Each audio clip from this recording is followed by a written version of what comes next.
तो गाइस कैसे हैं आप सभी लोग। मैं उम्मीद करता हूँ बहुत ज़्यादा बढ़िया होंगे आप लोग। और मैं फाइनली वापस आ चुका हूँ फुल वीडियोस में।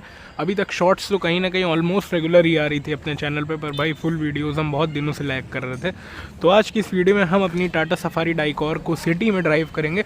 और एक चीज़ और ये भी है भाई कि अपनी जो फुल वीडियोज़ हैं वो भी अब रेगुलरली टाइम टू टाइम आएंगी हर 2 दिन में, तो वो भी आपको देखने को चैनल पर मिल जाएंगी। बहरहाल 2.2 लीटर डाइकॉर इंजन इस गाड़ी में आ जाता है, जो अराउंड 140 bhp की पावर और 320 न्यूटन मीटर्स का जो टॉर्क है वो निकाल करके हमें देता है भाई, ठीक है। और ऐसी कुछ लुक्स अपनी गाड़ी की हैं फ़िलहाल में यहाँ पे।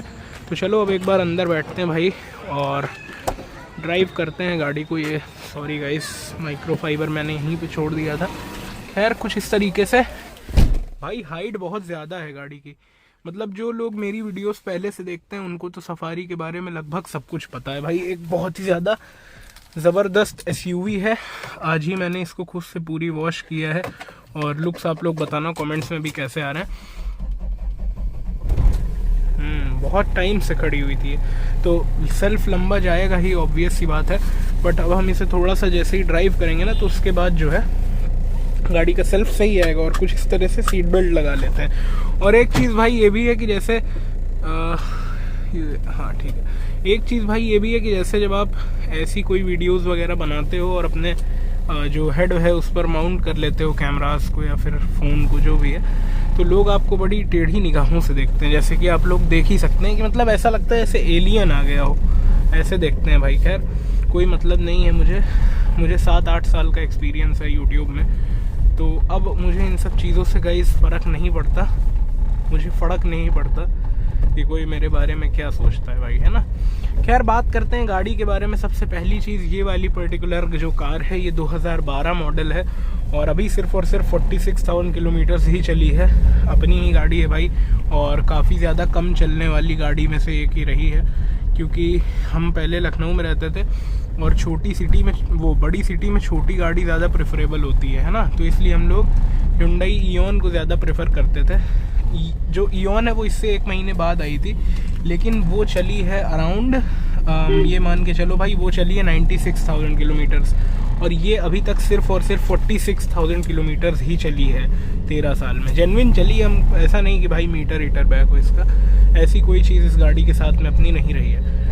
ओवरऑल बात करें, बहुत ही शानदार गाड़ी है। मेंटेनेंस के मामले में थोड़ा सा इसको बदनाम माना जाता है और रिलायबिलिटी के भी मामले में ऐसा कहते हैं कि भाई पैसा बहुत ज़्यादा ये गाड़ी आपसे मांगेगी। तो कहीं ना कहीं ये बात ठीक है, लेकिन ठीक उस कंडीशन में है जहाँ पर आप कार को सही से टाइम टू टाइम सर्विस नहीं करा रहे हैं। अगर वो चीज़ नहीं करा रहे हो तो भाई फिर मेंटेनेंस आपसे ज़्यादा मांगती है, लेकिन फिर आप कहने के हकदार नहीं हो कि ये मेंटेनेंस ज़्यादा मांग रही है, क्योंकि गाड़ी लिए हो तो भाई पालोगे ही।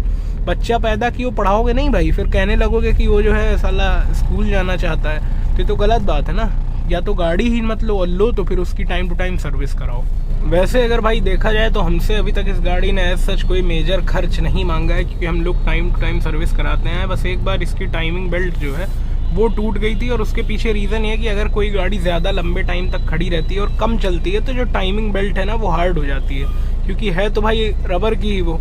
तो हार्ड जब हो जाती है कोई चीज़ तो उसके बाद में उसकी जो स्ट्रेचेबिलिटी है या मोबिलिटी है, जो भी आप बोलो, एजिलिटी है, वो हो जाती है थोड़ी कम, ठीक है। तो जब कम हो जाएगी तो अगर उसको ज़्यादा स्ट्रेच होना पड़ेगा या झटका लगेगा तो वो टूट जाएगी। तो वही सेम चीज़ इस गाड़ी के साथ में हुई थी। काफ़ी लंबे टाइम तक खड़ी रहती थी, तो इस वजह से जो इसकी वो थी एजिलिटी थी या कह लो स्ट्रेचेबिलिटी थी, वो कम हो गई भाई, है ना। इस वजह से एक बार इसकी टाइमिंग बेल्ट टूट गई थी, फिर वो चेंज हो गई थी। बस वही खर्चा आया था और इसके टर्बो में थोड़ा सा एक इशू हो गया था, तो उसमें क्या हो रहा था कि गाड़ी ओवर हीट हो रही थी, है ना। तो वो 2 जो खर्चे हैं वो अभी तक के आए हैं, जो कि मेजर एक तरीके से रहे हैं। हाँ, एक बार एक चीज़ और हुई थी भाई, इस गाड़ी का जो आपका वो होता है स्टीयरिंग रॉड बोलते हैं उसको, वो टूट गई थी। तो मतलब एक टायर इसका कम्प्लीटली अपने हिसाब से चल रहा था, कि मतलब उसका जहाँ मन हो रहा है वहाँ मुड़ा जा रहा है रोड के मुताबिक। और उस वक्त पे मैं गाड़ी ड्राइव कर रहा था जब ये टूटा था, तो अब आप समझ सकते हो भाई काफ़ी ज़्यादा वो एक डरावना मंजर साबित हो चुका था। और अगर कोई और होता जिसको सफारी डाइकॉर या फिर ये वाली गाड़ी चलाने की आदत ना होती, तो वो उस केस में पक्का एक एक्सीडेंट से मुलाकात कर लेता। इस चीज़ को मैं दावे के साथ इस वजह से कह सकता हूँ क्योंकि बहुत ही ज़्यादा डिस्ट्रेसिंग वो चीज़ थी। मैंने उसकी वीडियो भी अपलोड कर रखी है अपने चैनल पे, आप लोग चाहें तो यहाँ पे मैं आई बटन में लगा दूँगा, उसको आप ज़रूर से देख भी सकते हैं। तो थोड़ा सा वहाँ पे एक इशू बैठा था, उसमें भी इसका जो वो है वो चेंज हो गई थी रॉड, और उसके बाद में अभी तक गाड़ी में कोई प्रॉब्लम नहीं हुई है। अराउंड 2-4 महीने पहले की जो ये बात है वो थी।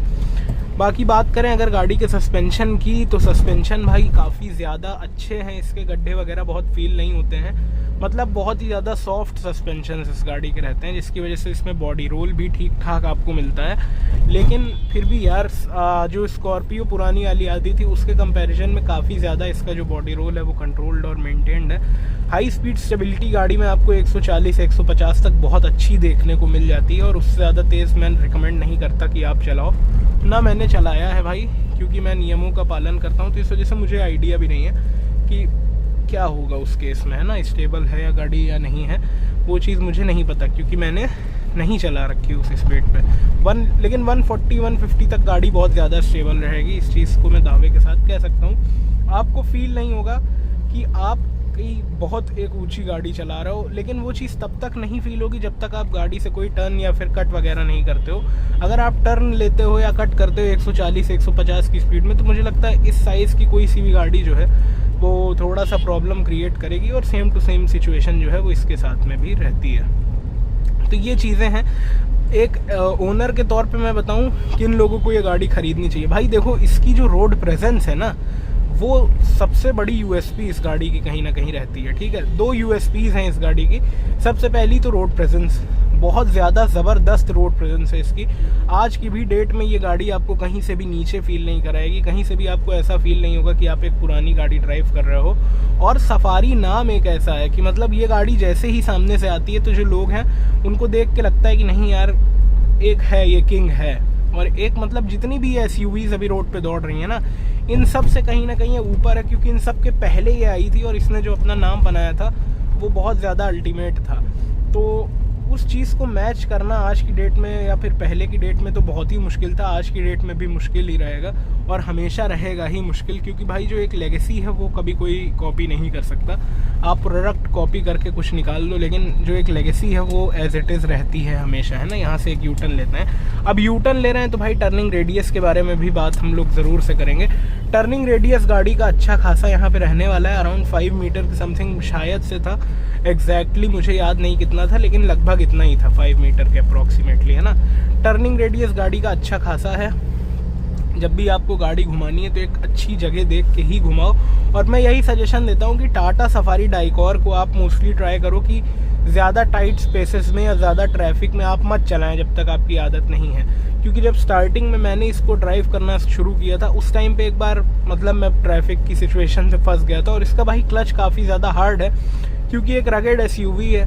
ऐसा नहीं है कि पावर क्लच नहीं है, बट स्टिल मतलब उसमें भी थोड़ा हार्ड तो है ही। जैसे फॉर्च्यूनर की स्टीयरिंग को हम कहते हैं ना कि भाई हार्ड है, अब ऐसा थोड़ी है कि वो पावर वाली नहीं है, वो पुराने ज़माने की है, प्रॉपर हाइड्रोलिक।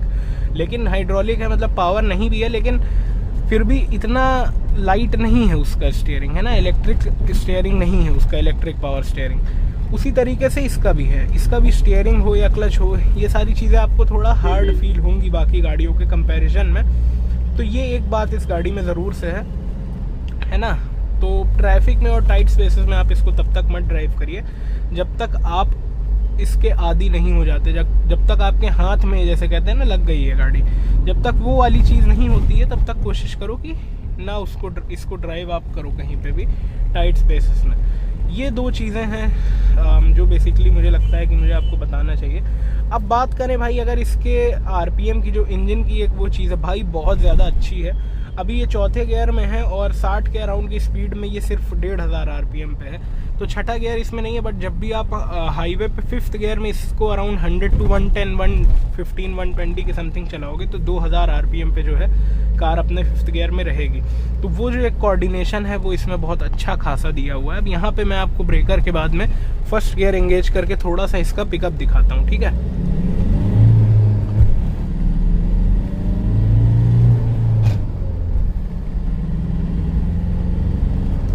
देखो जिस शेप की गाड़ी अराउंड 75 के आसपास जो अपनी कार है वो टच कर गई थी स्पीड।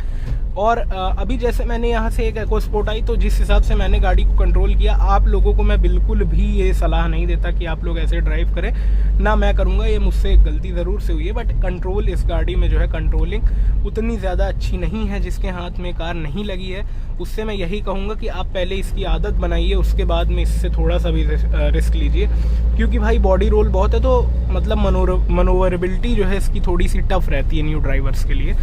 तो आदत बना लो भाई, उसके बाद में आप इसे चलाओ, लेकिन फिर भी ख़राब तरीके से इसको कभी भी नहीं चलाओ। कोई सी भी गाड़ी मत चलाओ भाई, हमेशा सेफ्टी पे ध्यान दो, सबसे इम्पोर्टेंट वही है। रोड पे जो आप चल रहे हो, आपके साथ बाकी लोग चल रहे हैं, उन सब की सेफ्टी का जो है ज़िम्मा आपके पास में है। अपनी तरफ से जितनी कोशिश हो सकती है कि सेफ्टी का ध्यान रखें, रोड्स का ध्यान रखें, वो करके चलो, है ना।